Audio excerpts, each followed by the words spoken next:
செய்தி அறிக்கையில் தற்போது கிடைத்திருக்கும் அண்மை செய்தி ஒன்றை பார்க்கலாம்.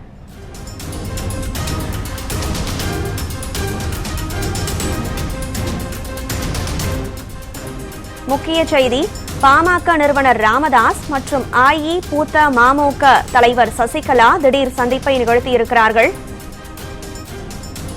சசிகலா புது கட்சியை தொடங்கிய நிலையில் தற்போது சசிகலா மற்றும் பாமகவினுடைய நிறுவனர் ராமதாஸ் ஆகியோர் விழுப்புரத்தில் இருக்கக்கூடிய தைலாபுரம் இல்லத்தில் சந்திப்பை நிகழ்த்தியிருக்கிறார்கள். கூடுதல் விவரங்களுடன் இணைகிறார் செய்தியாளர் வினோத். வணக்கம் வினோத். இந்த சந்திப்பு இந்த தேர்தல் நேரத்தில் மிகவும் முக்கியத்துவம் வாய்ந்ததாக பார்க்கப்படும் சூழலில் இந்த சந்திப்பினுடைய சாரம் என்ன? இரு கட்சிகளும் ஒன்றாக கூட்டணியை தொடங்கவிருக்கிறதா? விவரம் என்ன? வணக்கம் கனகதர. தமிழக சட்டப்பேரவை தேர்தல் வருகின்ற ஏப்ரல் 23 நடைபெறுவதால் திமுக தலைமையிலான இந்தியா கூட்டணியும் அதிமுக தலைமையிலான தேசிய ஜனநாயக கூட்டணியும் தங்கள் கூட்டணி கட்சிகளை இறுதி செய்து தொகுதி பங்கீட்டில் தீவிரம் காட்டி வருகின்றனர். பாமக தற்போது அன்புமணி தலைமையிலான ஒரு அணியாகவும் ராமதாஸ் தலைமையிலான ஒரு அணியாகவும் இரு அணியாக செயல்பட்டு வருவதில் அன்புமணி தலைமையிலான அணி தேசிய ஜனநாயக கூட்டணியில் இணைந்துள்ளது.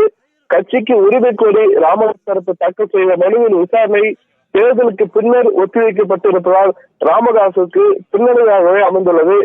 ஏற்கனவே சசிகலா சில தினங்களுக்கு முன் கூட்டணி குறித்து திண்டிவனம் அருகே உள்ள தைலாபுரம் தோட்டத்தில் தொடர்ந்து சந்தித்து பேசியிருந்தார். அதனைத் தொடர்ந்து கூட்டணி குறித்து முடிவெடுக்க பாமக நிர்வாகி குழுவினை கூட்டி ராமதாஸ் புதன்கிழமை ஆலோசனை நடத்தியிருந்தார். கூட்டணி தொடர்பாக பேசுவதற்கு அனைத்திந்திய புரட்சித் தலைவர் மக்கள் முன்னேற்ற கழகம் என்ற அரசியல் கட்சியை தொடங்கியுள்ள சசிகலா தைலாபுரம் இல்லத்திற்கு வருகை புரிந்து ராமதாசுடன் பேச்சுவார்த்தையில் ஈடுபட்டுள்ளார். பாமக ராமதாஸ் தலைமையிலான பாமகவும் அனைத்திந்திய புரட்சித் தலைவர் மக்கள் முன்னேற்ற கழகம் இணைந்து சட்டமன்ற தேர்தலை சந்திப்பது எவ்வளவு தொகுதிகளில் போட்டியை குறித்து ஆலோசித்து வருகின்றனர். இந்த சந்திப்பில் பாமக செயல் தலைவர் ஸ்ரீகாந்தி, கௌரவ தலைவர் ஜி.கே. மணி, தலைமை நிலைய செயலாளர் அன்பழகன் உள்ளிட்ட நிர்வாக நிர்வாகிகள் கலந்து கொண்டுள்ளனர். கலைப்பரா